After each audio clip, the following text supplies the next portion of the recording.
Hi viewers, குழந்தைகளுக்கெல்லாம் ரொம்ப பிடிச்ச மக்ரோனி பாஸ்தா தான் செய்ய போகிறோம். இந்த பாஸ்தா எப்படி செய்கிறதுன்னு வாங்க வீடியோக்குள்ளே பார்க்கலாம்.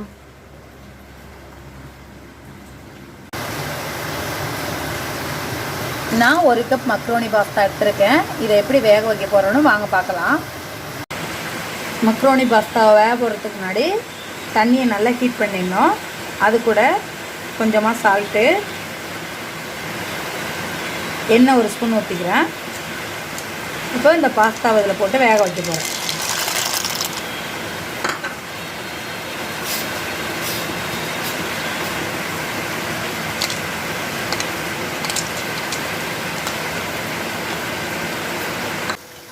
பாஸ்தா நல்லா வெந்துடுச்சு, பாருங்கள் எவ்வளோ சாஃப்டாக வந்திருக்குன்னு.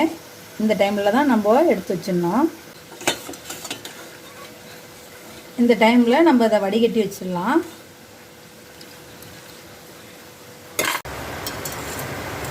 பாஸ்தாவை தண்ணி இல்லாமல் ட்ரை ஆக்கி வச்சுட்டோம். இந்த பாஸ்தாவை செய்ய ஆரம்பிச்சிடலாம் வாங்க. பாஸ்தாவுக்கு தேவையான எண்ணெய் சேர்த்துப்போம். எண்ணெய் நல்லா ஹீட் ஆகிட்டு நம்ம ஆனியன் சேர்த்துக்கிறேன்.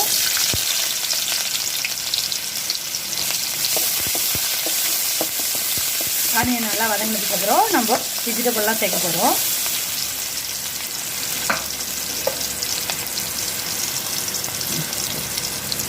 முட்டைகோசு, கேரட்டு, குடமிளகாய் எடுத்துருக்கேன். வெஜ் பாஸ்தா சேர்த்துனால நான் காய்கறி எடுத்துருக்கேன், இல்லைனா எக் சேர்த்து நாம் பண்ணலாம். இப்போ இந்த காய்கறியெல்லாம் இது சேர்த்துக்கலாம்.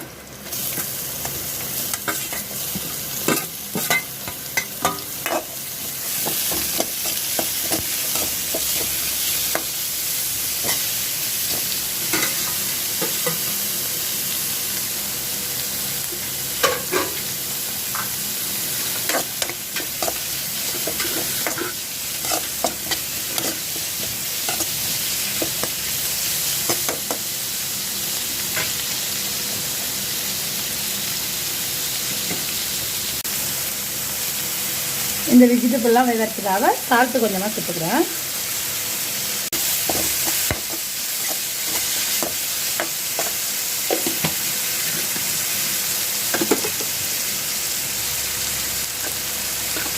நல்லா இதெல்லாம் வதங்கிடுச்சு. இந்த டைமில் 1 ஸ்பூன் இஞ்சி பூண்டு பேஸ்ட்டு,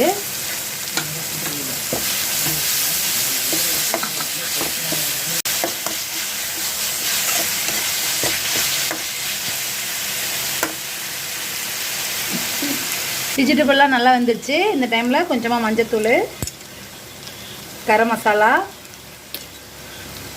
காரத்துக்கு தனி மிளகாய்த்தூள் இதெல்லாம் மிக்ஸ் பண்ணி விட்டுடுவோம்.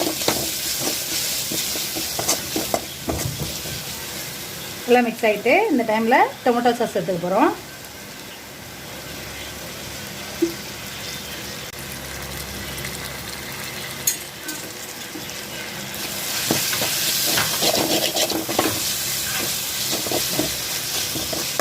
எல்லாம் மிக்ஸ் பண்ணியாச்சு. இப்போ நம்ம பாஸ்தாவை சேர்க்க போகிறோம்.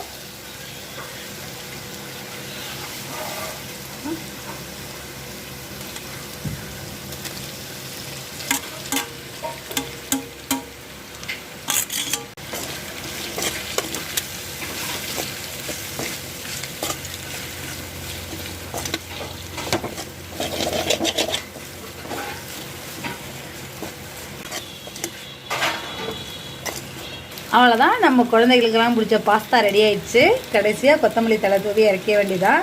கண்டிப்பாக உங்கள் வீட்டு குழந்தைகளுக்கு இதேமாரி கொடுத்து பாருங்கள். இந்த டேஸ்ட்டு எப்படி இருக்குன்னு நம்ம சேனலில் கமெண்ட் பண்ணுங்கள். இந்த வீடியோ பிடிச்சிருந்தா லைக் அண்ட் ஷேர் பண்ணிவிட்டு நம்ம சேனலை சப்ஸ்கிரைப் பண்ணுங்கள். தேங்க்ஸ் ஃபார் வாட்சிங்.